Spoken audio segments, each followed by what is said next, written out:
душа моя богата.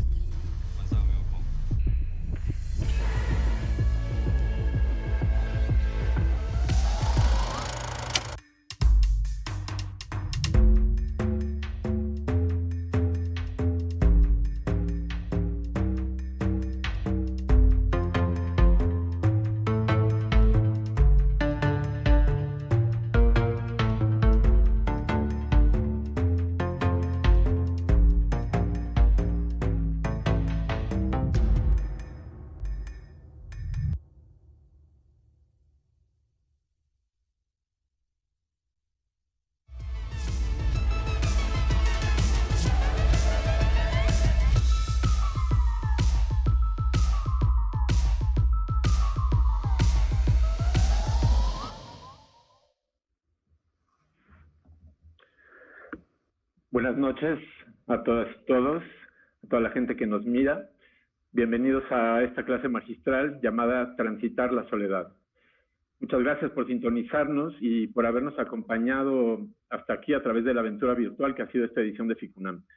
Gracias a la UNAM, a TV UNAM, a la Cátedra Bergman, al Instituto de Cultura de Taiwán y a nuestro traductor Pablo Mendoza aquí presente. Este que vamos a ver es un evento muy especial y emocionante para mí y mucha gente, creo, y es algo así como un clímax, ya que nos encontramos cerca de la recta final del festival, de este FICUNAM. Tsai, que viene de aparecer, el honor que ha representado para mí y para todo el equipo del festival organizar esta retrospectiva dedicada a tu obra ha sido inmenso, dado pues lo mucho que nos has aportado e inspirado con tu pensamiento y tu cine. Así que nuestro más sincero agradecimiento hacia ti y también hacia Claude Wang, tu productor. Para hacer este encuentro aún más especial tenemos la presencia de nuestra muy querida Eva San Giorgi, directora de la Bienale, que fundó FICUNAM y lo dirigió durante 8 años. Muy bienvenida, Eva. Les dejo por el momento adentrarse a este diálogo y les mando un fuertísimo abrazo. Bienvenidos, bienvenidas.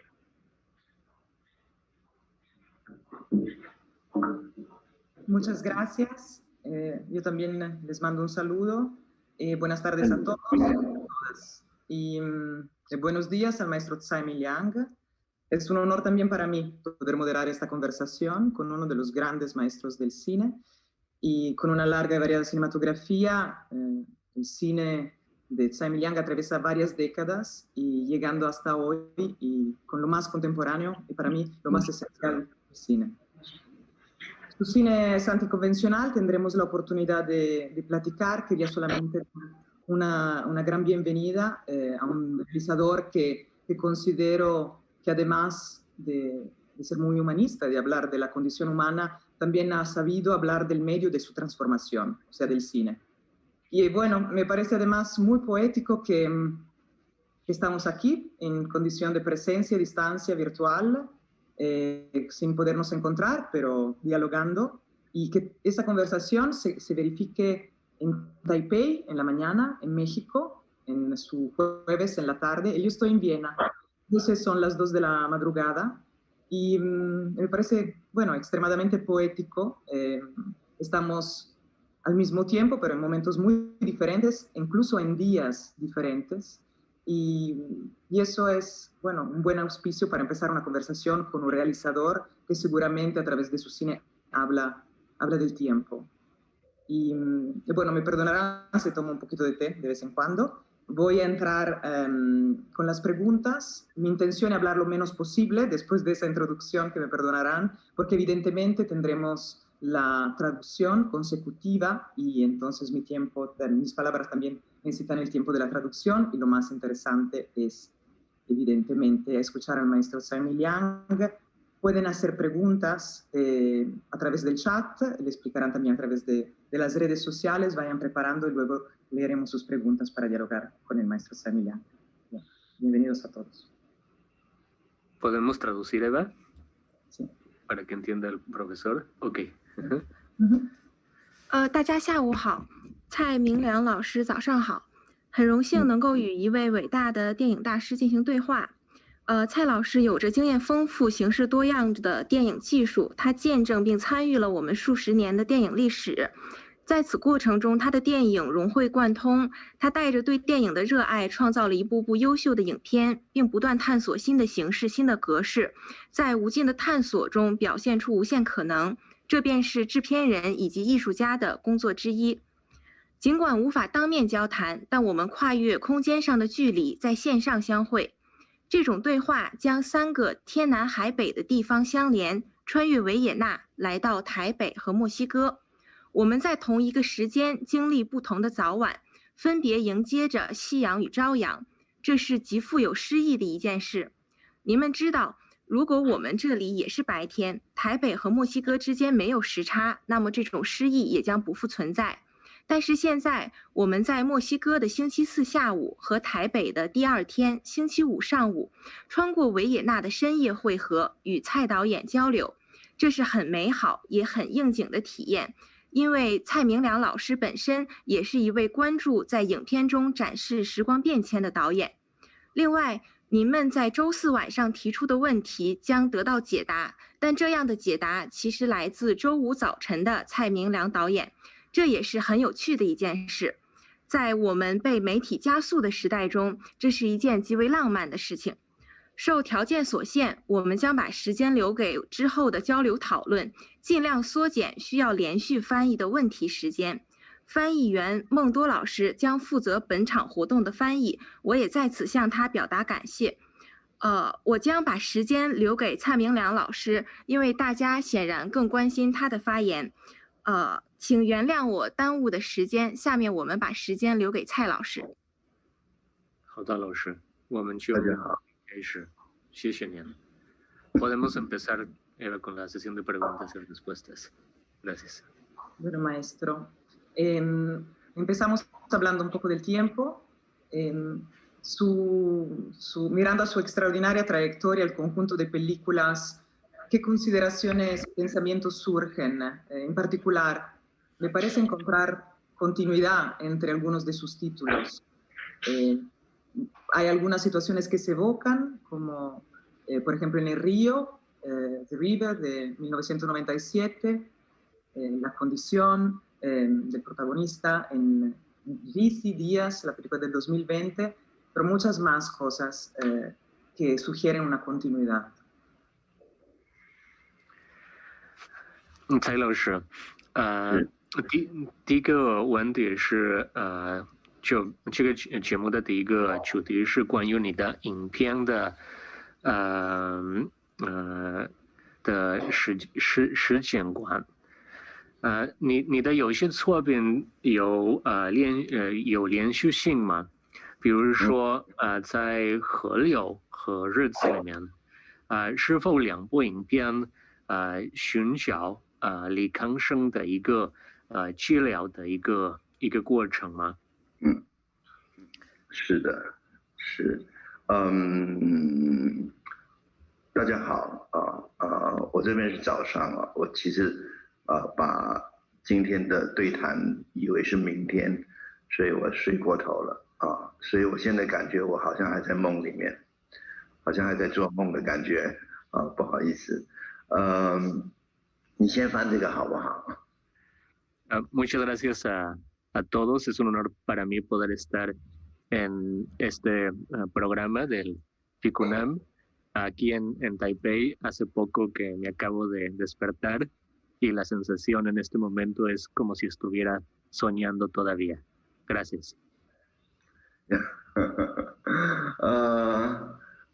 关于李康生的病当然是一个很怎么讲呢，就是非常非常真实的事情就是他在1992年拍完我的青少年哪吒，李康生就生了一个病，这个病非常奇怪，就是脖子他的颈歪掉了去看了各种医生都没有办法治好是非常严重的一场病，但是忽然间他又好了，在10个月生了10个月过后这个病就好了。我当时是陪着他去看医生，因为我是他的导演我陪他去看了各种医生，然后可以感觉到他的那种痛苦，是非常严重的，而且他有一点不想活下去的感觉，当时然后我就觉得这个痛苦我很能够理解，因为我是看着它发生的，而且我自己也生过病，所以我就把他的病拍成了一部电影叫《河流》然后当然我把我对生命的一些感觉放到这个电影里面去出现了《河流》这个电影。隔了大概20多年他这个病呢其实从来没有好过可是看起来是好的，但是感觉好像是藏在他的脖子里面，躲在里面，一直到几年前他又再病了一次，一模一样的病，也是找不到原因，也是经过非常长的治疗，而且这个治疗比以前更长花了大概3、4年的过程，也是受了非常多的痛苦甚至他都不想活的感觉所以但是这一次我并没有请他去演这个病，而是真的用一个摄影机有时候他允许的情况下面我就拍他把他治疗的过程拍下来，变成了《日子》这个电影。所以对我来说，生命是一个常常会重复一些事情去了又再来，一直在重复相同的一件事情重复，但是人的年纪已经跟以前是不太一样的，所以我觉得我可能因为有李康生在我身边的关系，所以我能够拍到这样非常特殊的一种时间的概念的电影，对，就是这个样子。La vida consiste principalmente en una repetición de lo que va aconteciendo en la vida misma. Y ese es uno de los puntos que más me llaman la atención sobre el transcurso de la vida, el transcurso del tiempo. Y hablando sobre este paso del tiempo, este transcurso, esta continuidad, puedo hablar sobre lo que le acontece hasta la actualidad a mi actor de cabecera, que es Lee Kang-shang. Y bueno, en los años 90, en 1992, Lee Kang-shang empezó a desarrollar una enfermedad muy grave. No hay un nombre específico para su patología, para su enfermedad, pero esta enfermedad se le manifiesta principalmente en el cuello, como podemos ver en la película de Río y en Days. Se le empieza a torcer el cuello, como lo hemos visto en pantalla, y ha sido una enfermedad que ha representado mucho sufrimiento para Lee Kang-shang, incluso en algún punto de su vida no ha querido seguir viviendo producto de su enfermedad. Y después de haber filmado a Río, pasaron 20 años y Lee Kang-shang empezó a desarrollar otra vez los mismos síntomas que vimos en su película Río. Y fue justamente la aparición de esta enfermedad, la continuidad de su patología, lo que nos inspiró para hacer la película, una de mis más recientes producciones, Days. Y de hecho, el contexto de Days justo empezó en la manera en que empezamos a grabar con el permiso de Lee Kang-shang este proceso arduo y doloroso para mi actor.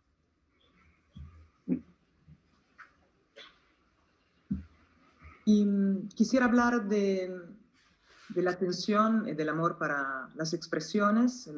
la fascinación para los rostros. Y me parece que en las últimas películas largometrajes, desde Perros Perdidos y Días, la cámara se acerca de una manera íntima y extraordinaria a retratar los rostros y el paso del tiempo también, en Li Kangchang, por ejemplo, que ha trabajado tanto tiempo con usted. Y también hay piezas pocos anteriores como Cara, Your Face, que retratan el paso del tiempo, el mapa de las expresiones en las personas que registra. ¿Puede hablarnos en su relación con el tiempo de la vida y seguir haciendo cine? 好，下一个问题就是关于你拍的人物的脸和表情，比如说在日子里面和酒友 Stray Dogs 的拍摄方法是很勇敢的拍生活本身的时间流动，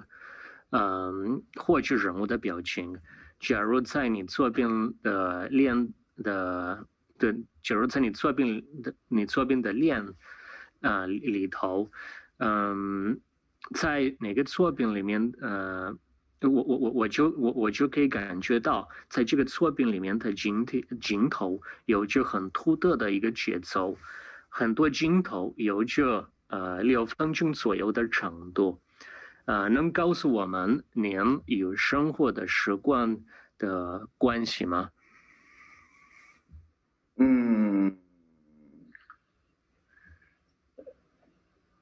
都是希望能够捕捉，主要我是希望能够捕捉到真实的感觉，让观众觉得，我镜头里面的人物或者所发生的事情，比较靠近真实，比较贴近真实。当然，真实是一个非常难掌握的事情啊，所以我觉得我的镜头里面的那个时间的长度包含了2个概念，一个是有意义的比如说在吃东西，你会看到他的那个人的当时的状态可能是很卑微的只是要填饱肚子，可是有时候你又会觉得他在做一些好像没有意义的动作，没有意义的行为。你懂我的意思吗？就是说，我的镜头里面包含了2个元素，一个是有意义的时间的概念，就比如说他在吃东西另外一个当他吃的很久的时候，你发现这个动作又是没有意义的，所以可是我自己一直在想，我们人生的生命生活里面的表现，常常是这2种时间的混合，有意义跟没有意义的时间。可是，一般的电影会在很短，就是说会在每一个时间里面都要掌握到它的意思，都要有内容，都要有讯号要传达给观众。可是我的习惯是我传达了部分的讯号，同时我也传达了很多没有意义的时间在里面，让观众去感受到说其实日常的生活就是这个样子这就是真实，这是我常常透过我的镜头表达的方法。Sí. Una de mis principales aproximaciones al filmar es poder retratar la realidad per se. Y por supuesto, si hablamos de realidad, pues es muy difícil explicar exactamente qué es la realidad. Realmente nadie la puede explicar. Pero yo les puedo decir que uno de los distintivos principales de mis películas con respecto a las formas narrativas de otros directores, en la manera en la que abordan la realidad. En mi caso, yo busco retratar ese tipo de acciones que al parecer no tienen ningún tipo de significado, para muchos cineastas o para muchos directores, pero que para mí cobran sentido. Es decir, que yo me aboco en los planos a retratar aquellas situaciones que aparentemente no tienen ningún significado, pero que para mí lo tienen. Por ejemplo, cuando vemos en alguna de mis películas, como en Days, ver al personaje, a uno de los personajes comiendo o haciendo la comida, en ese preciso momento, probablemente hay algún momento en el que uno puede considerar que no hay mucho sentido, o que lo que vemos en pantalla no nos está diciendo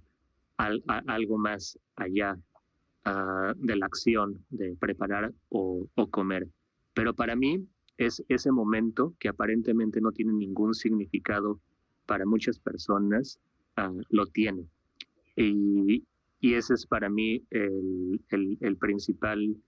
sentido de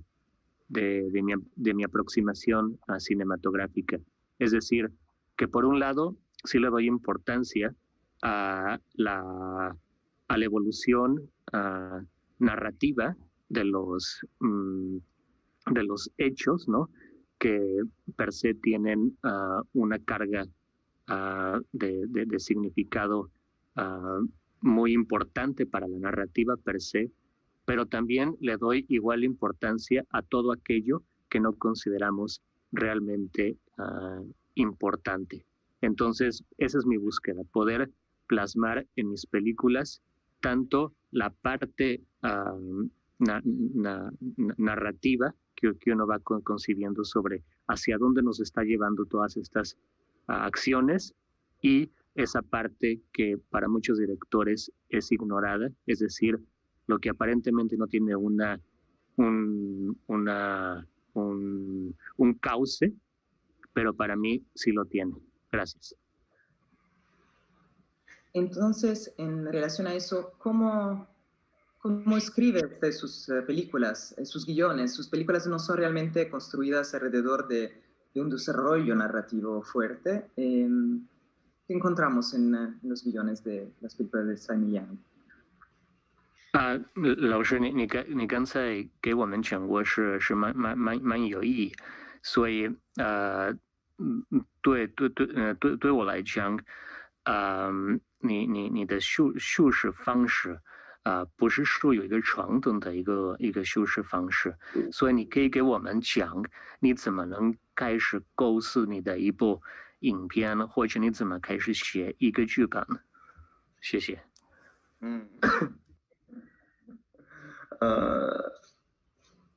都来自生活吧，就是我很少自己去构思一个剧本，然后去找钱来拍电影，很少。通常都是某些时候有人有一些钱，就说蔡明亮你要不要拍电影？我有一笔钱，那个时候我就开始想我要拍什么。通常都是有一些生活的感觉会跑出来。比如说我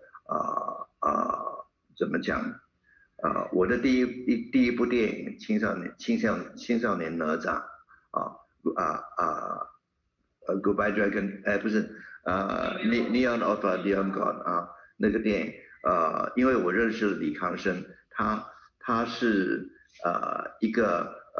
考大学考不上的一个学生然后我就觉得这个背景可以发展成一个故事，因为在台湾每一个人都要考大学很不容易进到一个大学里面去，在那个时候，所以我就用这个感觉拍我跟台北的关系就是这个小孩子因为不上补习班了他本来去补习班准备要再考大学，可是他突然间决定不去补习班了，所以他就在台北市游荡，有一点像我自己的生活，常常也在台北市游荡，所以借由这样的一个人的背景我就想了一个电影要拍。比如说怎么讲呢？就是我很少认真的去想剧本这个事情，去想，我通常都是想一个大概的感觉，然后才开始才开始写。比如说我曾经住在一个apartment 里面，公寓里面，我的对面是在盖房子，他们准备要卖房子，所以他们用那个麦克风很大声的广播他们的广告，我觉得很烦，但是呢，我就用这个感觉写成了我的第2个电影，叫《爱情万岁》，Viva l'amour 哦，所以我的电影大致上都是来自我生活的一些感觉，逐渐形成的。我在写剧本的时候，其实主要是方便去怎么讲打预算方便我的工作人员可以工作通常这个剧本是一个不完整的，没有完全写完的。我一面写一面拍，一面去找寻这个剧本的结局是什么所以怎么讲呢？就是有一点点用拍摄电影来发展内容的一个方法，在拍摄我的电影，大概是这样子。对，老师，我也想问你一下，就你刚才提过你的第一个作品里面也有李康生吗？对，就是他，就是以他对，因为认识他了，知道有他的背景ok,好的。Sí, la mayoría de mis películas y mis guiones están inspirados en acontecimientos, pero sobre todo en la sensación que me provocan las situaciones a las que me veo enfrentado en mi propia vida. Y yo justo conocí a Lee Kang-shung cuando él estaba preparándose para ingresar a la universidad en Taipei. Y bueno, en Taiwán, en China, hay mucha presión para los estudiantes que se preparan para entrar a la universidad, porque la mayoría de los jóvenes quieren entrar a la universidad. No se puede concebir una vida sin ser universitario, sin tener una carrera. Y fue en ese momento en el que conocí a Lee Kang-shung y él estaba justo en este periodo de su vida, que es un periodo muy conflictivo para los jóvenes. Y fue ese momento, esa situación, el haber conocido a Lee Kang-shung en ese momento de su vida, lo que me inspiró para hacer mi ópera prima, que es Rebeldes del dios Neón. Y bueno, también les puedo poner otro ejemplo, que yo nunca imaginé que me iba a llevar a la concepción y a la producción de una de mis películas más representativas y más exitosas, que es Viva el Amor. Yo me encontraba en mi casa, como estoy ahora, un poco adormilado, y empezaban a remodelar una casa que estaba enfrente de la mía, un departamento, y el sonido que producía el taladreo sobre la pared y todos los sonidos que tienen que ver con la remodelación del departamento que estaba enfrente de mí, pues me causaban mucha molestia, me aturdían. Y ese fue el inicio de la concepción del guión de Viva el Amor, porque como bien saben en la película, pues es una película que parte de un personaje que está vendiendo bienes raíces, departamentos en Taipei. Entonces, esa es la inspiración, el principio de mis películas. Son situaciones que tienen que ver con la realidad, pero sobre todo con la sensación que me provocan cada una de estas situaciones. Lo otro que también les quiero comentar es que en el proceso de la escritura, muchas de las personas que están involucradas en mi filmografía, como mis actores, como Lee Kang-shung, como mi director de fotografía, juntos, mi equipo, ya estamos trabajando en la película, aun cuando el guión no esté terminado. De hecho, esa es mi manera de trabajar en la escritura de un guión, es decir, que yo nunca les doy un guión terminado, ni siquiera yo sé mismo hacia dónde va a terminar mi guión en este sentido. Es decir, que el final de mis películas lo vamos construyendo entre mi equipo de trabajo y hablando también, obviamente, de otro elemento importante que es la financiación. Bueno, pues yo solo les puedo decir de una manera muy sencilla que pues hay gente que me dice, Simon Liang, aquí tengo un fondo para producir una de tus películas, y bueno, cuando me llaman pues también me pongo a pensar en qué es lo que puedo seguir filmando para producir mi siguiente film, porque pues necesitamos obviamente recursos para hacer una película. Gracias. También los ambientes, los espacios son un personaje muy importante en sus películas, tanto en los exteriores donde se cruza mucha gente o donde los personajes se encuentran solos, los interiores. Algunos exteriores son muy apocalípticos, como en No quiero dormir solo, o en Perros perdidos, otra vez, en Ruina, en Decadencia. ¿Cómo escoge las locaciones de sus películas?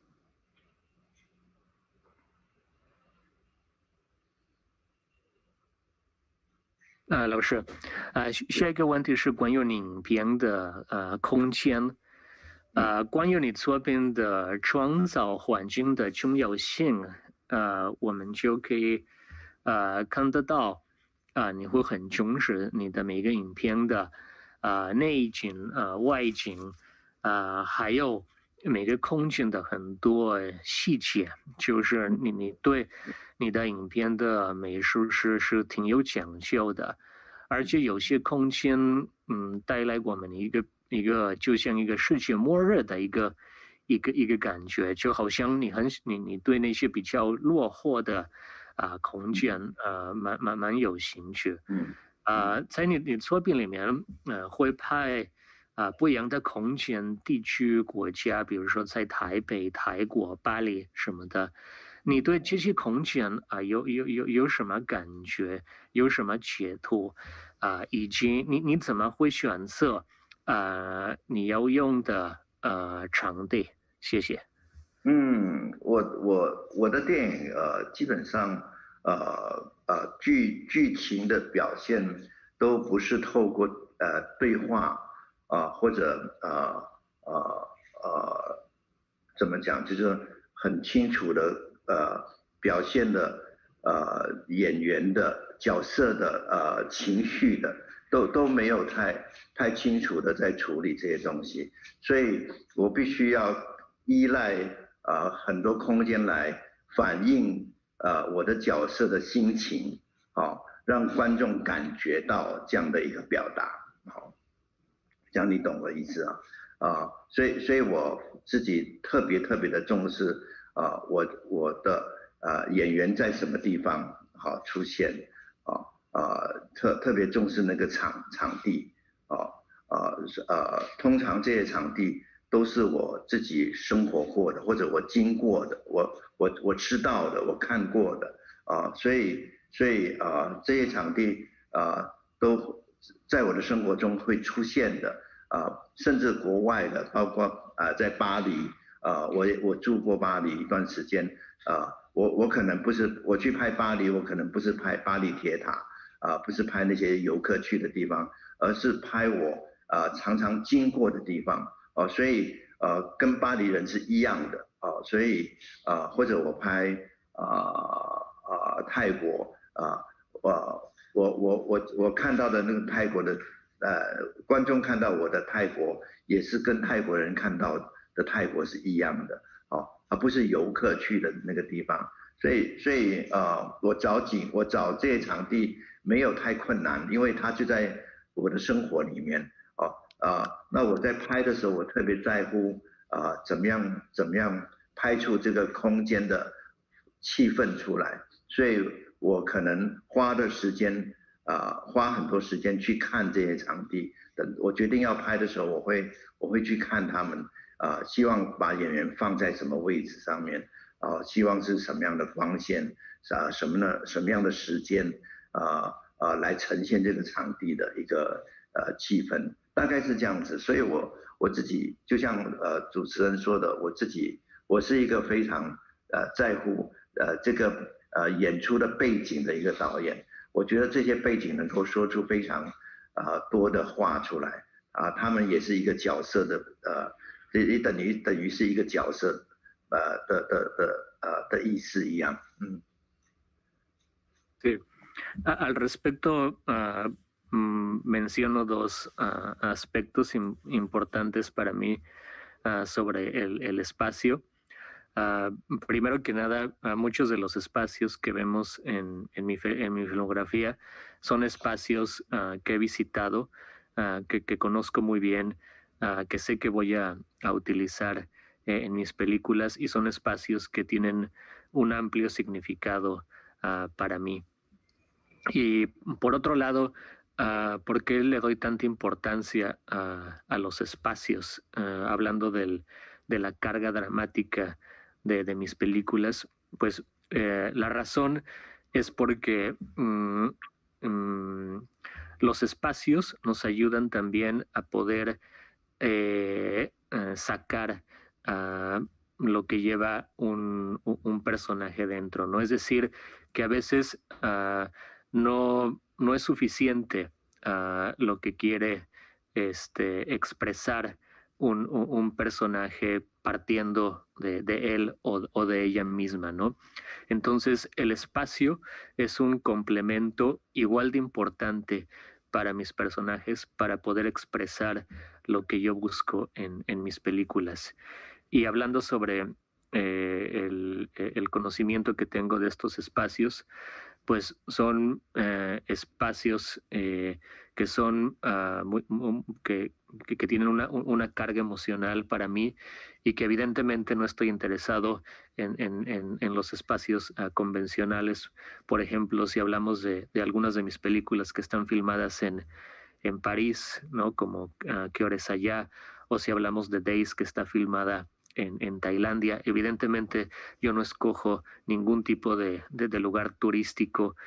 Si vemos, por ejemplo, Days, para algunas personas no les queda también del todo claro incluso que eso ocurre en Tailandia, porque son espacios que yo he mismo recorrido y que tienen un significado especial para mí. Gracias.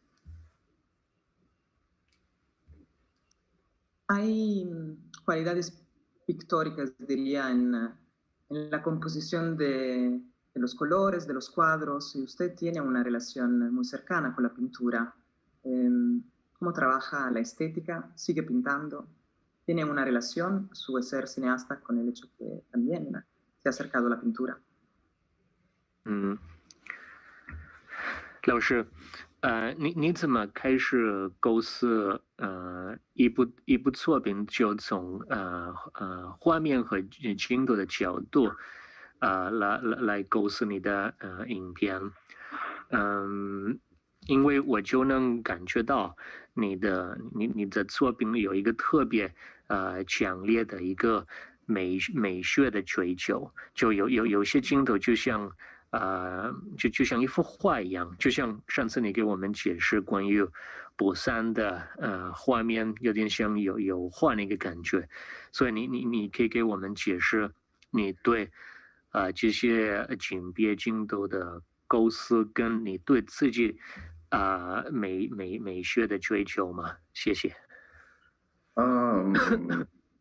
我总是希望电影是好看的这个好看通常不是它的剧本的问题是它的构图的问题。我希望每一个镜头都是重要的而不是一个过长的讲故事过长的一个过程我有一个摄影师跟我合作之后，他就说他拍电影常常感觉好像在拍台词，可是拍我的电影他觉得是在处理一个画面所以我自己对处理画面是非常讲究的很小心的处理每一个画面都是一个重要的一个表达，好，所以我的每一个电影怎么讲呢？就是在现场拍摄的过程里面，特别讲究怎么样构图，怎么样掌握到那些光线的问题，还有怎么处理颜色明暗都很小心啊。我希望出现在我的画面里，出现我的电影里面的画面，每一个都是有点像一幅画的感觉，所以这是我的慢慢培养出来的一个习惯，把戏剧性的内容可能没有那么重要，反而重要的是影像的一个处理对，这就是他感觉到我的电影里面的一个特质就在这里，就是我自己喜欢的电影也是通常都是在摄影在构图上面非常讲究的这种电影是。Sí. Algunos directores le dan más importancia a la carga narrativa, dramática de la historia. En mi caso, bueno, y el punto es que eso se ve reflejado en la manera en la que un director lo traduce en términos de sus planos y la manera en la que concibe el espacio. En mi caso, el espacio es tan importante como cualquiera de mis personajes. De hecho, yo podría decir que los espacios que vemos en mis películas son otro personaje muy importante de mi obra. Entonces, yo ocupo mucho tiempo para analizar este espacio. Algunos de los espacios que mencioné en la pregunta anterior, yo vuelvo a verlos, a estudiarlos, voy con mis actores y vemos cuál sería la posición ideal, el trazo escénico en relación al espacio, observamos la luz, definimos cuál es el mejor momento para poder filmar, tomando en cuenta cuál es el mejor, es decir, en qué momento la condición de la luz es la ideal para poder filmar lo que yo quiero expresar. Entonces, en ese sentido, el espacio para mí tiene mucha importancia y en efecto, como lo comenté en el diálogo que tuvimos sobre Goodbye Dragon Inn, el espacio es uno de los protagonistas de la película y tengo mucho cuidado a la hora de concebir y filmar el espacio. El trabajo es muy detallista, es un trabajo de filigrana y en muchas veces lo que yo persigo con respecto al espacio y la imagen es que pueda convertirse prácticamente en una pintura. Ha mencionado anteriormente al director de la fotografía en sus películas. Tiene una larga colaboración con Liao Pen-Lung, el gran maestro de la fotografía desde su primer largo, pero también sabemos que se ha encargado de la cámara usted mismo en la última película y en muchas otras películas a lo largo de su carrera. ¿Cómo trabaja con otro director? ¿Cuál es la diferencia entre trabajar solo o trabajar con un director de fotografía y alguien de la importancia de Liao Pen-Lung? 对，就继续说画面的工作，你怎么跟你的摄影师廖鹏俊工作？然后我也知道有时候你自己老师也会用摄相机，你自己也会当摄影师所以对你来讲这个摄影的工作大概有怎么样的过程？还有如果你就跟另外的一个摄影师工作的话，你会怎么说呢？处理这件事情？是，跟我合作的摄影师没有太多，就是有几个这个都是长期合作的一个阶段都会有不同的摄影师，通常我跟廖本荣摄影师合作，他是一个非常聪明的很会摆位置的一个摄影师，所以我每次跟他说我要拍什么东西，他就会先摆位置，然后我们再讨论这个距离这个构图是怎么样的，所以都不复杂，都非常简单就可以达到那个目的。那我另外希望有一个很好的灯光师或者一个很好的测光师就是他们都会帮助这种这个影片的完成构成所以怎么讲呢？就是就是我会非常要求那个画面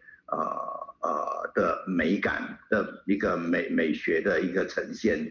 这是我一定会要求的要看情况，看每一次拍摄的内容是什么通常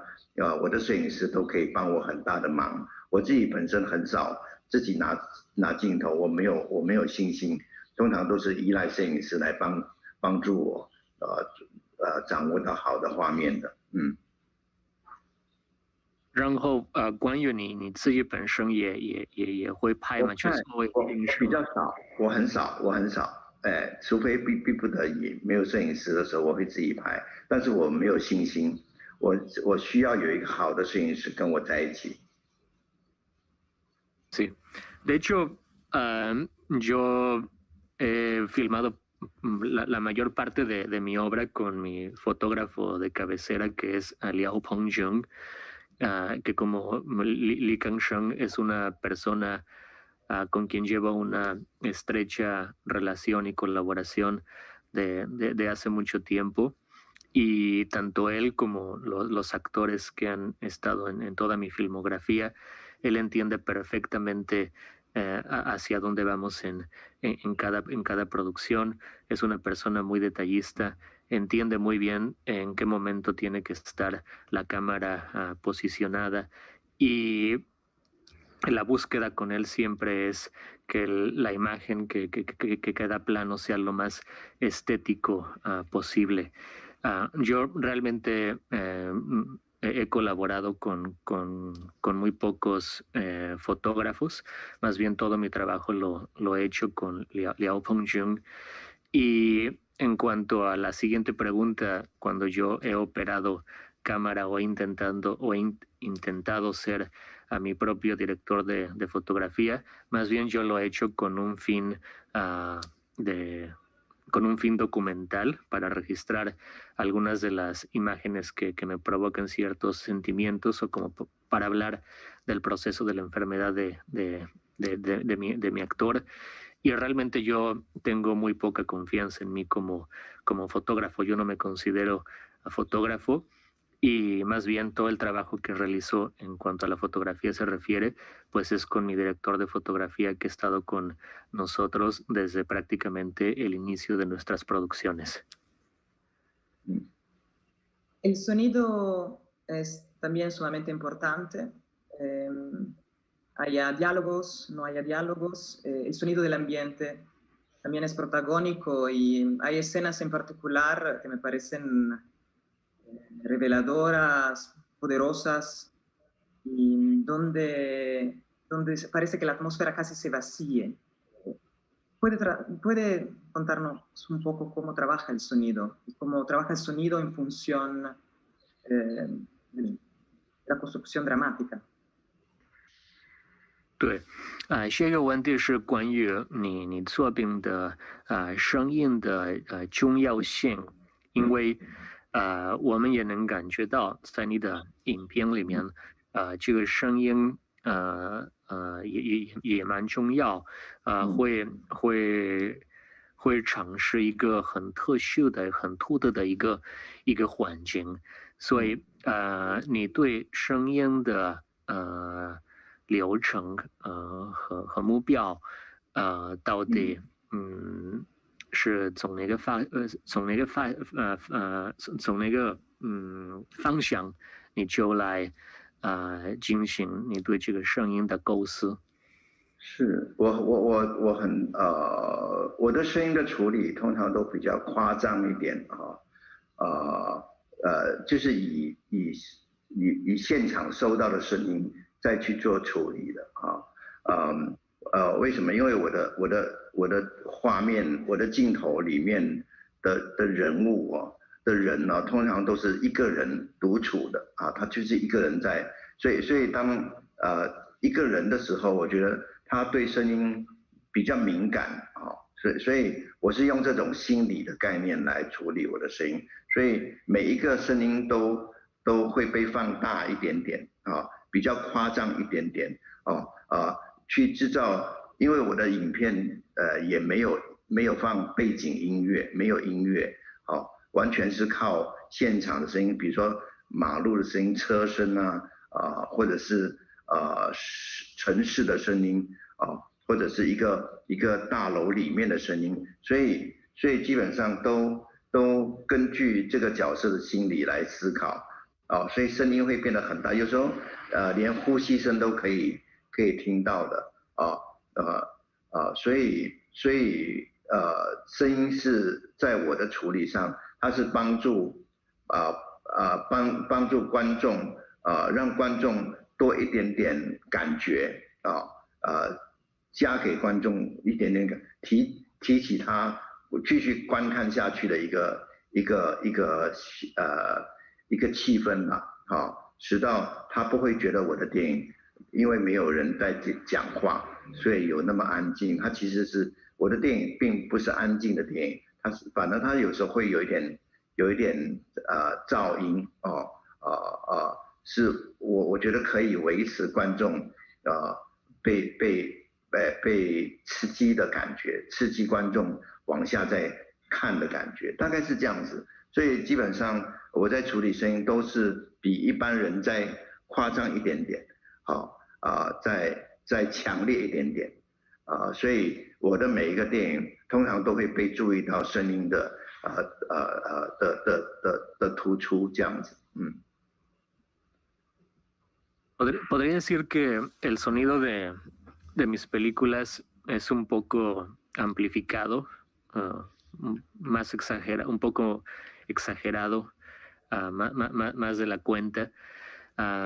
porque si se dan cuenta, en mis películas, a quien vemos por lo general es a un protagonista, ¿no? Es un cine un tanto solitario y todo está visto a través desde el punto de vista de un personaje. Entonces no hay mucha interacción entre personajes y por lo mismo mis películas carecen de diálogos. Y esa es la razón por la cual el sonido, principalmente los sonidos ambientales, son muy importantes en mis películas. Porque a través de estos sonidos también nosotros podemos aproximarnos a los sentimientos, a la psicología de los personajes. Y es un poco irónico en cuanto al sonido se refiere, porque aparentemente mis películas son silenciosas, son un tanto pacíficas, pero en realidad si uno escucha con atención hay muchos ruidos en mis películas, ¿no? Por ejemplo, escuchamos en el ambiente algo muy característico en el sonido ambiental de mi obra es escuchar, por ejemplo, el tráfico constante de las ciudades, los sonidos, los ruidos que emiten los edificios, las obras, las construcciones. Entonces, este ambiente ayuda también al público a continuar con el hilo conductor de lo que yo quiero expresar en mi filmografía. En ese sentido, hay una escena en particular en la última película donde se ve un animal solo, un gato, y de repente como un silencio particular que es evidentemente un contraste con el ambiente normalmente muy rico de sonidos ambientales. Eso es parte también de la construcción dramática. Sí, perdón, Eva, ¿en qué película? La última.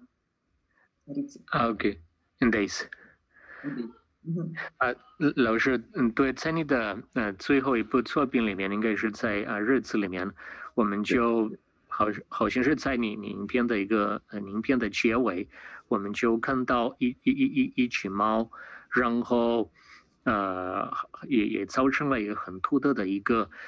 声音环境的一个处理。你可以给我们解释就你影片里面的那个声音的部分吗？日子他是说有一只猫吗？一只猫吗？ Sí, es sobre un gato en 在一个大楼里面吗？ que está en un edificio, ¿no? Sí. Exacto, Okay. 对。那个镜头基本上是没有声音的，大概有五分钟吧，5、6分钟是没有声音的。其实所以我就说我在处理声音是比较夸张的，有时候我也会在我的其他的影片里面让某一段画面是没有声音的完全是沉默的、安静的这个时候我的那个做声音的师傅就会很紧张，觉得不可以没有声音，但是我觉得这是一个心理的概念，完全是根据心理来思考的它也许像一个梦一样当这个画面没有声音的时候会使到这个镜头特别像一场梦，像做梦的感觉所以在日子里面有一个镜头是忽然间没有声音，是一个大楼的一个好像是太阳出来的感觉的太阳的光照在一个旧的大楼，很残破的大楼的玻璃上面刚好有一只猫就从玻璃里面走过所以特别感觉那个画面特别像不真实，像一个梦一样，像一个都市城市里面的一个梦的画面，这是我觉得会使到观众非常非常的专心去看那个画面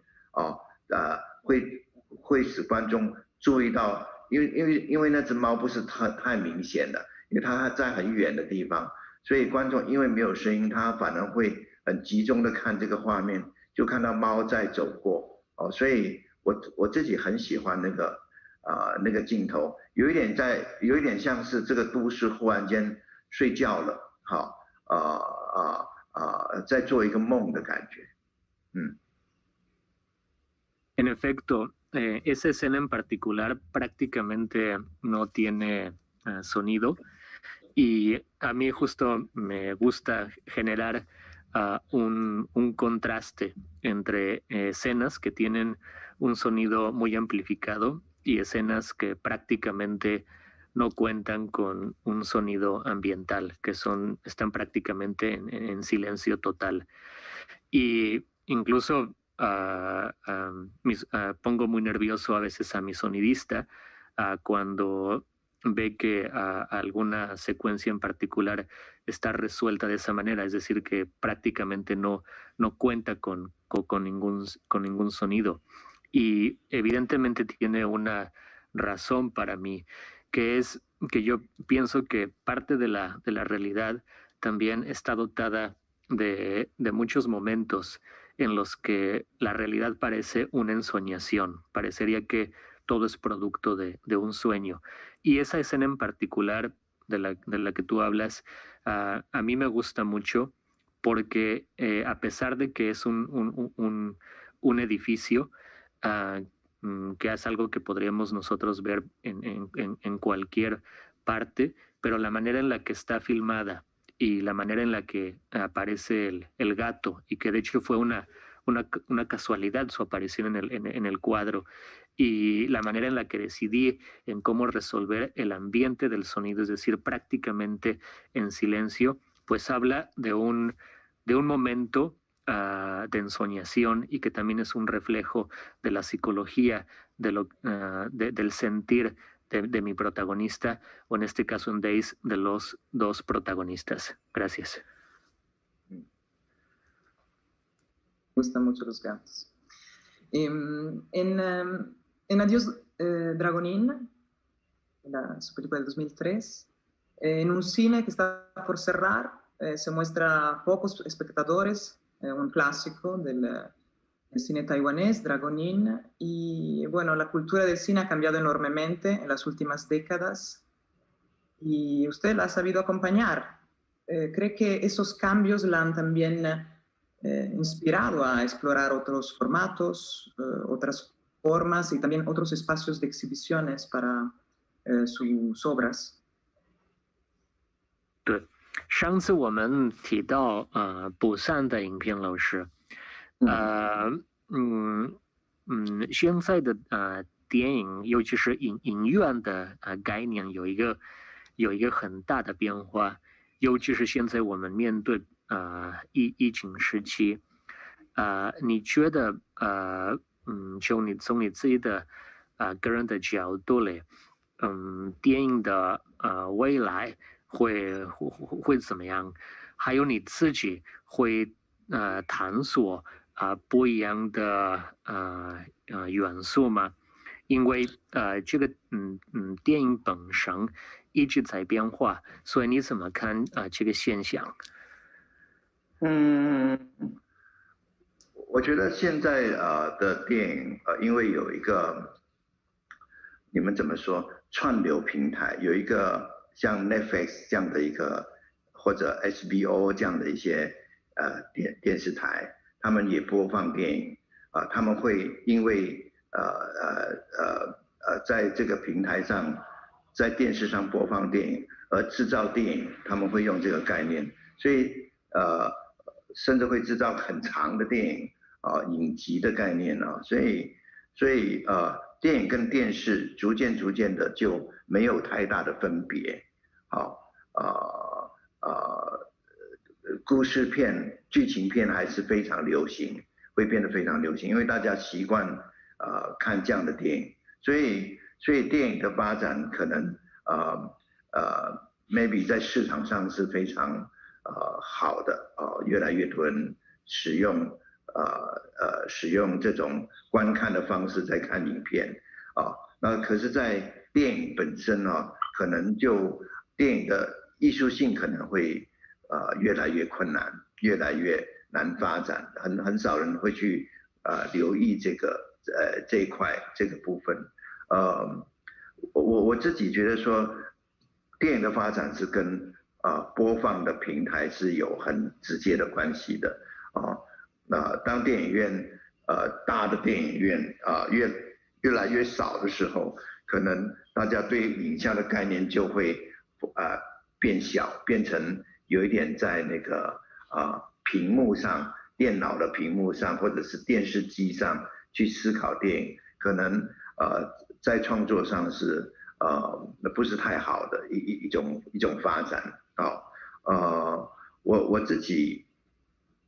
我自己当然还在拍我自己的电影，我自己的电影还是思考说能不能在大荧幕上放，因为我觉得我的电影需要在大荧幕上放所以如果戏院越来越少的话，我可能会思考说其实应该发展一种电影院叫美术馆的电影院。因为现在西方也好，东方也好，亚洲也好，欧洲也好，有很多新的美术馆成立。美术馆会把电影当作是一个现代艺术来看待，所以他们每一个美术馆都可能有一个戏院。我觉得这个戏院很可能会形成一个院线，一个有系统的专门放艺术片的一个院线。我觉得这个可能是一个可以思考的一个电影存在的一个空间，是去到的美术馆，这是我想的概念。Sí, evidentemente el cine ha experimentado grandes cambios hablando de la manera en la que se transmite, se exhibe en la actualidad. Y obviamente lo más popular en la actualidad pues son las plataformas de televisión, de internet, de streaming, tipo Netflix, que es la manera más popular ahora de ver películas, y donde el elemento dominante, preponderante de este tipo de películas, pues radica en el dramatismo, en todos los elementos que corresponden, que caracterizan a lo que es una película de ficción. Y yo pienso que en mi opinión particular es una visión reduccionista del cine. A mí no me gusta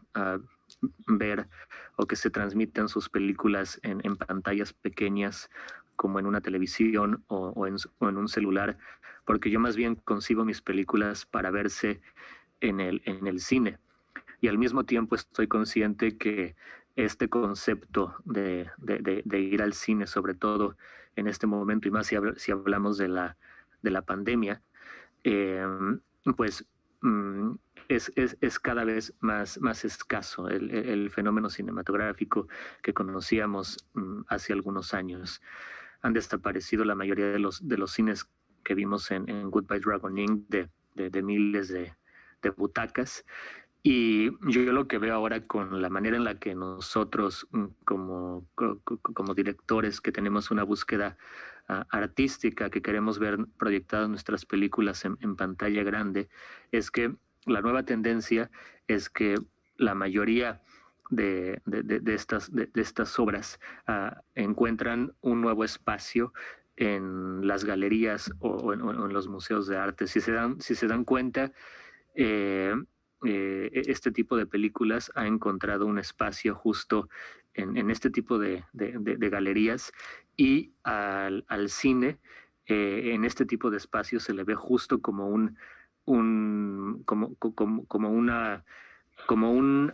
obra de arte que ya pertenece en la museografía de una galería. Entonces, en el futuro, el tipo de películas que yo hago va a tener un espacio en este tipo de lugares, porque el cine que conocíamos hace mucho tiempo, es decir, la manera en la que se exhibía el cine años atrás, pues ha desaparecido casi por completo. Hay muchos temas abarcados a través de sus películas, pero quisiera preguntarle algo que encuentro fascinante. Esperando no sea muy ligero, pero siempre me ha fascinado la presencia y la relación con el agua. Hay lluvias incesantes en el agujero, en Dong, Tehol, hay sequías en la nube errante, hay inundaciones de repente de departamentos. ¿Cuál es su relación con ese elemento que además en su película tiene un aspecto que se puede tocar, muy áptico? 在你的每个作品里面，有一个挺有趣的一个元素，一个自然的元素，这个元素是水。在你的大部分的作品里面，比如说在洞里，在爱情是万岁，还有很多作品水的这个元素，当然还有河流，这个元素是非常重要，包括在天边一朵云里面，也有一个怎么说呢？虽然不是很具体的讲水，但是大部分的环境就在一个比较干燥的环境在生活，所以你可以给我们解释，老师，这个元素的重要性吗？谢谢。水是很普遍的、普通的一个东西，一个我们觉得它很普遍，可是它又特别的重要，你不能没有水在生活所以我常常比喻人是有点像植物，一棵植物的感觉，就是它需要水，它没有水它就会枯死它就会死掉所以我的电影里面的人物基本上都有一点接近要枯死的感觉，就是他可能缺乏爱情，他可能生活比较辛苦他可能没有人关心他可能很孤独很寂寞所以都有一点像一个缺水的植物，所以影片里面会大量的出现一些水的概念是一种比较象征性的表达怎么讲？我自己觉得我在处理水都是很自然而然的，没有特别刻意。比如说在布善就是一个下雨的晚上，所以你会发现那个整个电影就好像在包括洞也是是一个下雨的一个情况，你会发现整个电影都在水里面的感觉但是我在拍我自己的感觉是它很自然的存在我的影片里面不管它是很多还是很少都是有可能的，它是一个自然的元素，它也是一个非常重要的元素所以观众会觉得我的电影里面都是水Sí. No me gustaría hablar del elemento del agua en cuanto a qué es lo que significa en mis películas, porque más allá del significado que le podemos encontrar al agua, para mí lo más importante es su característica primordial, ¿no? Es decir, que es un elemento, primero es un elemento natural. Todos usamos el agua en nuestra vida diaria y de hecho, aunque no seamos tan conscientes de la importancia del agua, sin el agua no podemos hacer nada, no podemos vivir y al ser seres vivos somos también como una planta, necesitamos de agua todos los días. Entonces, más allá de decirles qué es lo que significa el agua en mis películas, yo la uso de una manera consciente en el sentido de que es un elemento natural que está presente siempre en nuestras vidas. Aparte, pues bueno, Taiwán está cargado más hacia el trópico y es un elemento que vemos prácticamente en nuestra vida cotidiana, en el lugar donde nosotros vivimos. Y evidentemente el agua también es un reflejo de la psicología de mis personajes, ¿no? Es decir, la relación del agua con las lágrimas o la relación del agua con el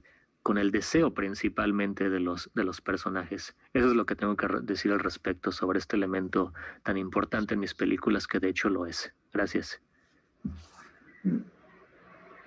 Antes de abrir el espacio para sus preguntas, las preguntas del público, voy a hacer una última pregunta. Y hemos He mencionado algunos de los colaboradores, me perdonarán mi acento, pero hemos mencionado al director de fotografía, Liao Penjung, a Li Kangchen,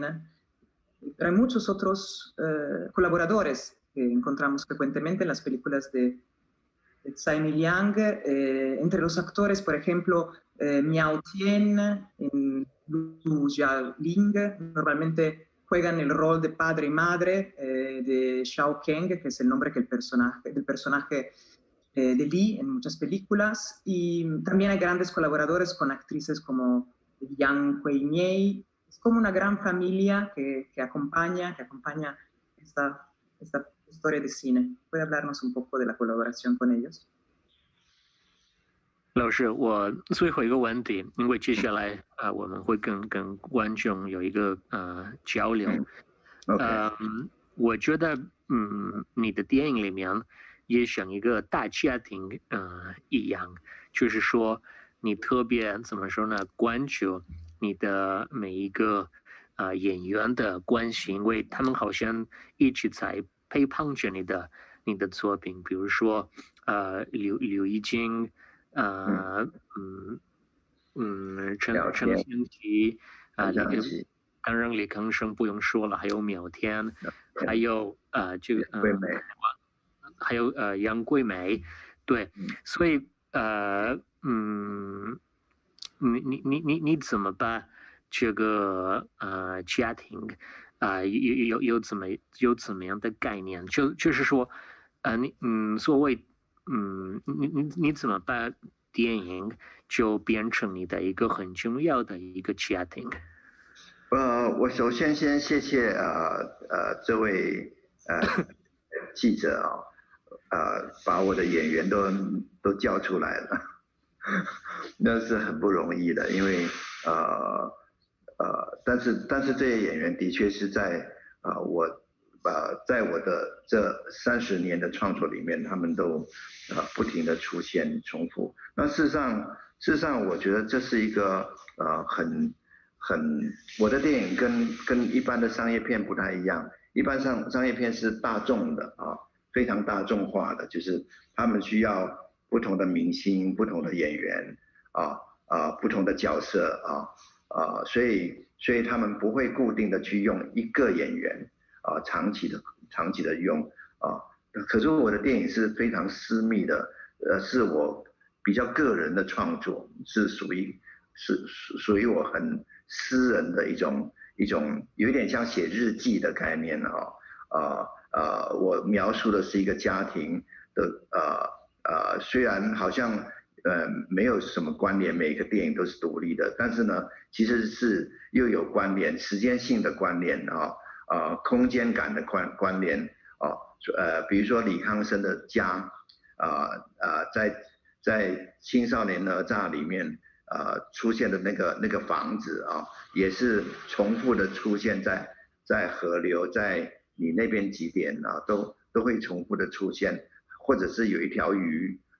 他们家里有一条很大的鱼，白色的鱼也是重复的出现，一直到他死掉为止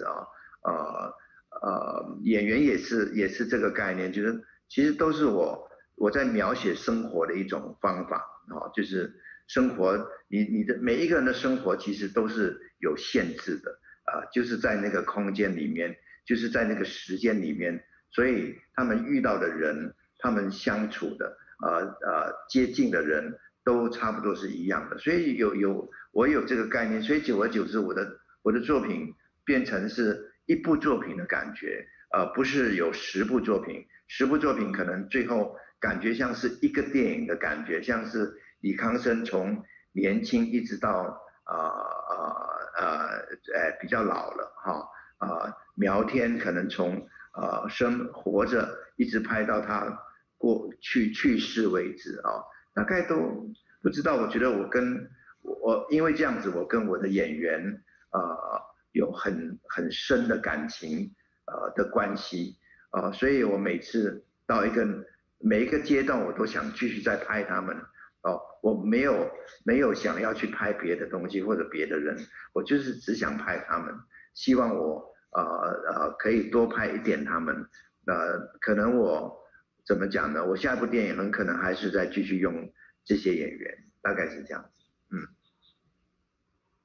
Bueno, primero que nada, quisiera agradecerte, Eva, por tu estudio sobre los actores, porque yo sé que no es fácil, sobre todo, pronunciar el nombre de los actores. Y me parece que es una última pregunta muy significativa, porque mi relación con el cine es como si fuera un hogar, una casa. Pero, ¿qué significa ese sentimiento de hogar en términos cinematográficos para mí? A diferencia, por ejemplo, de la manera en la que otros cineastas y directores abordan sus películas. Para mí es el hecho de la relación íntima, la intimidad que hay con cada uno de los miembros de esta familia, de mi familia en mi obra. Y en efecto, cada uno de los miembros de esta familia son todos los actores que aparecen a lo largo de mi filmografía. Y yo estoy muy interesado, es decir, el sello de mi filmografía es hablar sobre la vida de mis actores, como es el caso de Lee Kang-sheng, que a lo largo de toda mi obra vamos viendo pues sus cambios en su vida, ¿no? Es decir, en mi filmografía vemos envejecer a los actores, ¿no? Y eso lo vemos con cada uno de los actores que aparecen en mi película. Yo no soy un cineasta que persiga hacer películas comerciales que necesitan siempre de nuevos rostros, de estrellas en sus películas, sino que eso es lo que caracteriza a mi cine, es decir, una aproximación muy intimista con esta familia, y eso es lo que le da sentido y significado a toda mi filmografía. Yo no lo podría concebir de otra manera. Gracias. Gracias.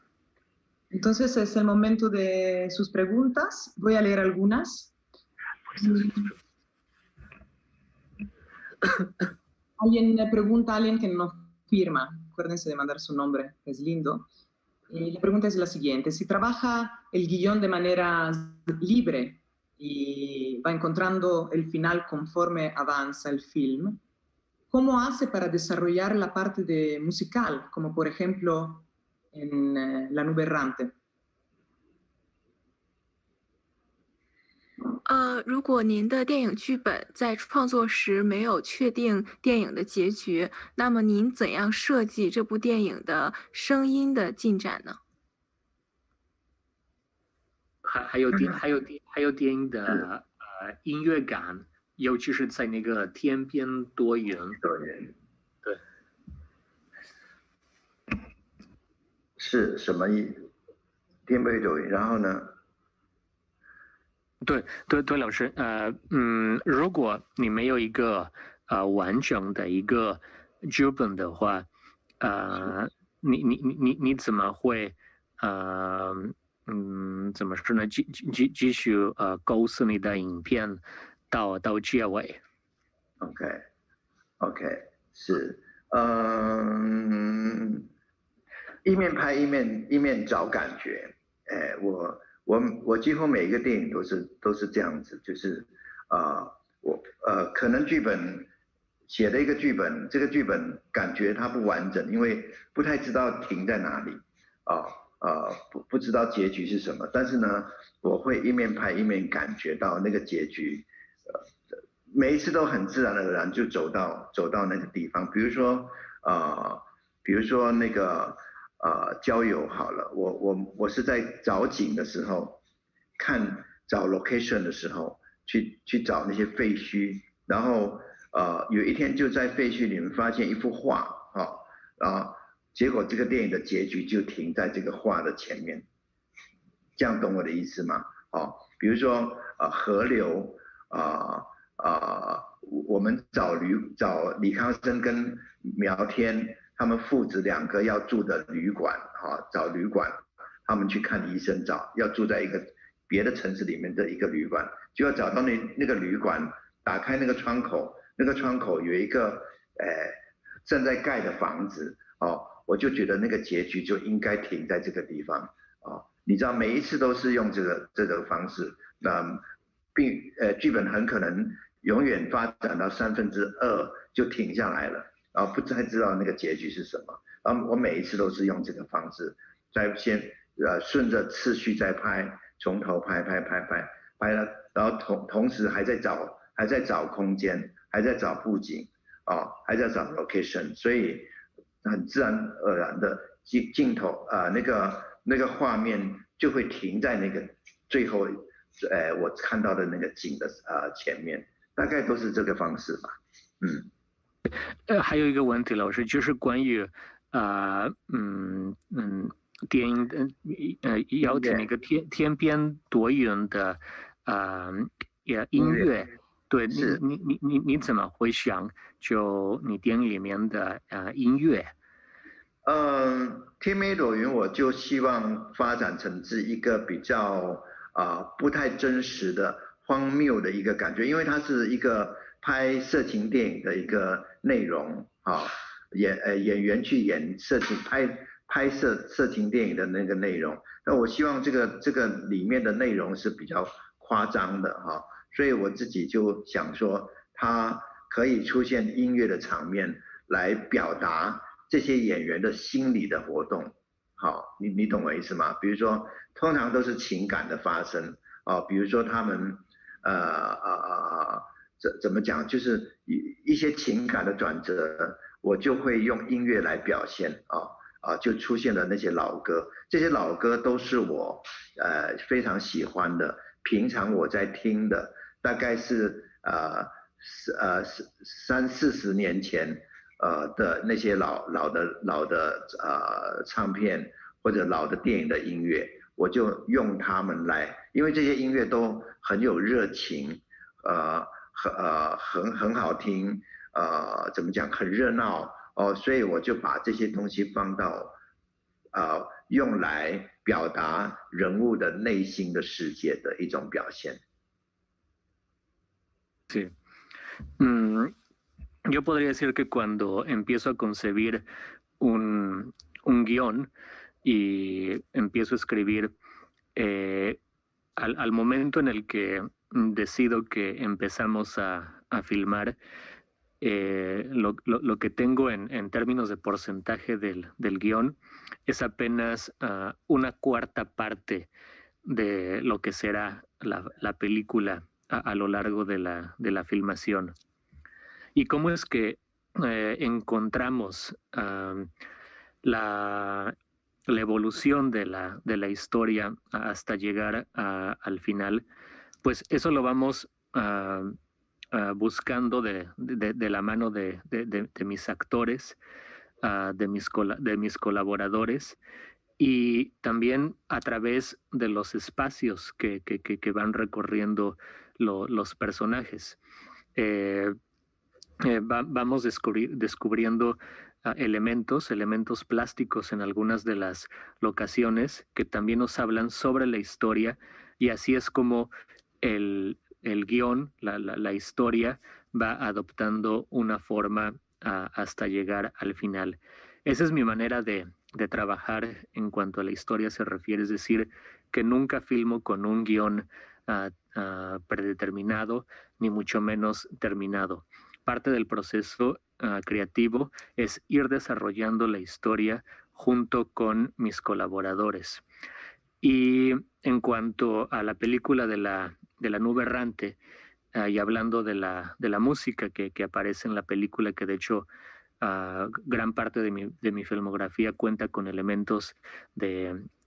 los musicales, esa película en particular es una película con un tono muy absurdo, a veces con matices un tanto surrealistas, y es una película que tiene también un tema sexual. Yo diría que es una película un tanto pornográfica y justo los elementos musicales de esa película hablan sobre esta atmósfera un tanto absurda de la película y que también son un reflejo de la psicología de los personajes y los cambios, los giros de tuerca que van ocurriendo en los personajes en esta película en específico. Gracias. Voy a mencionar dos preguntas que nos llegan, que tocan el tema de la soledad.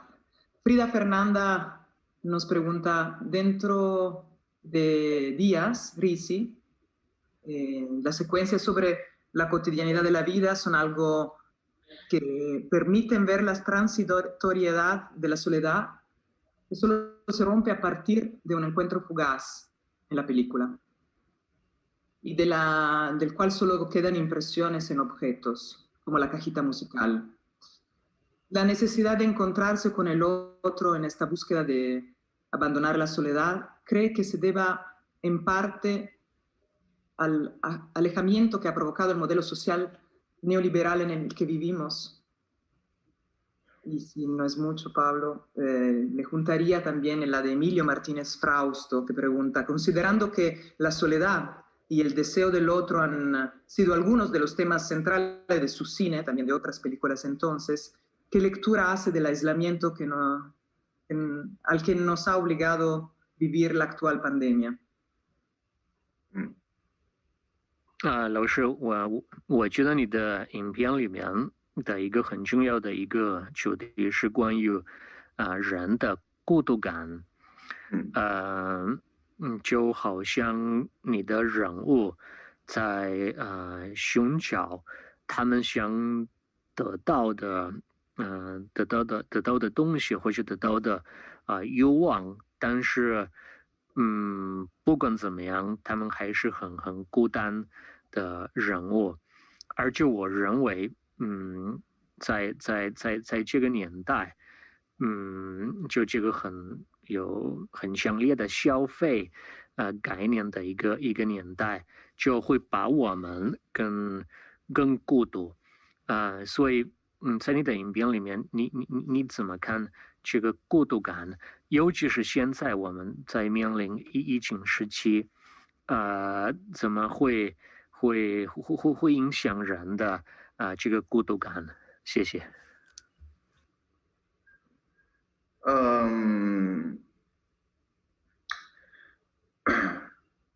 就是人，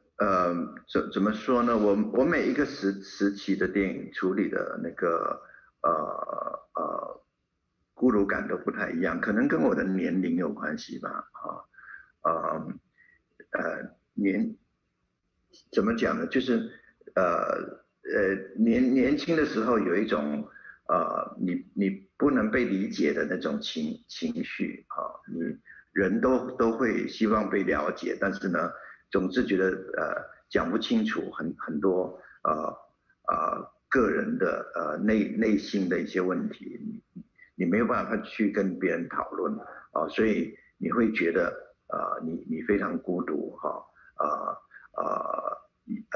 怎么讲呢？有一些性向的问题或者是情感的问题，通通都不太能够或者情感的表达的问题即便是一对很亲近的关系，也不太能够沟通年轻的时候有很多这样的一个情绪，到了年纪再大一点的时候，可能又有生活上的压力各种的压力可能会造成你怎么讲呢？就是可能要或者那种挫败感生活里面你想要的东西你得不到，你会有一种挫败感，或者一个人有人比较成功，有人比较失败或者追求不到你想要的那些东西都会有所以人在每个阶段都会感受到不同的寂寞的感觉所以到了年纪大的时候，你又有身体的问题自然的死亡的问题会跟着来，所以每一个阶段你会有不同的那种生活给你的不确定的感觉，所以然后最困难的是可能对你的渴望你很难满足，每一次都是不能满足或者爱情的落空爱情的不确定等等，人其实是一个永远在不确定的状态里面生活的，所以我觉得这个也是让人产生一种很寂寞的感觉，所以我想我的电影大致上都在表现这个吧，尤其是现代的社会里面，资讯那么发达物质条件那么多然后还有你跟不上这个时代的感觉，你追不上去发展的这么快这个社会，所以就会产生这些问题，所以我也不太知道怎么讲这个感觉，反正我的电影一直都在表现我自己对生活、对社会、对环境的一种感受这是我很私人的感受，我会把它反映在电影里面这个感受永远脱离不了一种寂寞的感觉、孤独感的感觉，大概是这样子吧。En mi filmografía, yo siempre estoy retratando el momento en que estamos viviendo, así como diferentes etapas de los personajes. Es decir, retrato, por ejemplo, el sentimiento de soledad o lo que produce la soledad en la gente joven, que por ejemplo todos buscamos ser comprendidos, pero es imposible que el otro nos entienda en su totalidad, lo que provoca este sentimiento de soledad, y así como los deseos que no pueden llevarse a cabo, que no pueden cumplirse cuando uno es joven y produce un sentimiento de frustración. También hablo de la soledad en las personas mayores, como por ejemplo en mi caso, que ya soy un poco mayor, nosotros nos enfrentamos a otro tipo de sentimiento de soledad. Por ejemplo, la manera en la que empezamos a encarar la muerte que es inevitable, o la manera en la que mis personajes ya mayores no pueden acoplarse a los cambios meteóricos de la sociedad actual, es decir, el aislamiento y la inadaptación de los personajes mayores, de la gente mayor en la sociedad actual. Entonces, yo más bien lo que yo busco es retratar esa situación que yo veo en mi realidad, más que emitir un juicio al respecto. Gracias. Pregunta Arian Sánchez. Hemos hablado de eso, pero es más específica. ¿Cómo concibe el tiempo, el espacio, el ritmo interno en los planos fijos, largos y silenciosos de algunas películas como ¿Qué hora es allá? En los primeros planos, o el último plano de El Río? 老师，你怎么构思你的每一个影片，每一个影片的镜头的时间流程？你对你的作品的时间概念，你怎么处理，或者你怎么面对这个时间的流程？时间的流程，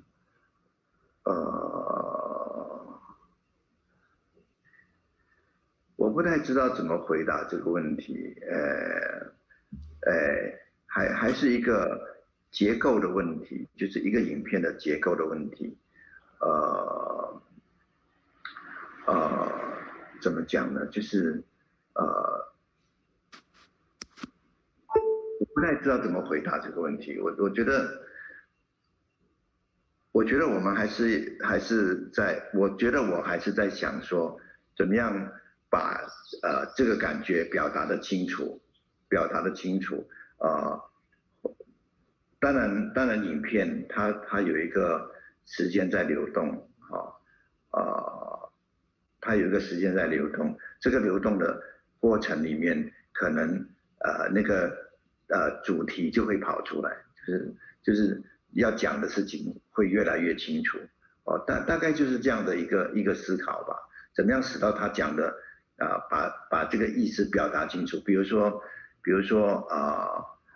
日子好了，日子就是两个人的生活，可是怎么样把他们放在一起当这两个生活是平行的，他在台北生活，他在曼谷生活，他去了香港，他又做了什么事情？所以每一个很自然，我觉得那个是一个自然而然的一个呈现，到最后两个会遇到一起。然后再分开我觉得这个就是一个时间的过程的一种表现很自然，某一些情绪在这个时间的流动里面就跑出来了，大概是这样子。我不太能回答这个问题。La pregunta acerca del tiempo que siempre nos hacen a los cineastas, para mí es muy difícil de responderla, porque el tiempo es algo muy abstracto. Yo lo que podría decir concretamente sobre cómo resuelvo el transcurso del tiempo en un plano en específico, en una escena en específico, tiene que ver la manera en la que yo creo que lo que yo busco de la sensación o el sentimiento que quiero que transmita un personaje en términos de tiempo, cuál es el tiempo necesario que se necesita para que yo pueda obtener lo que quiero de mi personaje, de mi actor. Y para eso necesitamos tiempo. Y es por eso que el tiempo es muy importante para cada uno de los planos que yo concibo. Pero más allá de hablar de un caso concreto, en un plano o en una escena particular, yo creo que el hilo narrativo de una película, por ejemplo, en Days, que habla sobre dos personajes que viven en lugares distintos. Uno vive en Tailandia, el otro en Taiwán, y luego posteriormente va a Tailandia. Y más bien yo me pregunto cómo es que puedo hacer que la vida de dos personajes que transcurren en paralelo y que los vemos en la película, digamos que en tiempos distintos que corren en paralelo, ¿cómo los puedo hacer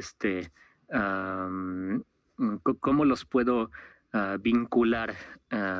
para llegar al fin de su encuentro? Es decir, que es un tema muy complejo y que honestamente yo no lo podría responder de una manera concreta. 可能一般的电影都是有一个故事性的，有个剧情的发展所以大家很容易看到那个时间的概念可是我的电影通常都是生活的生活的片段大部分都是这样生活的片段，所以我可能会利用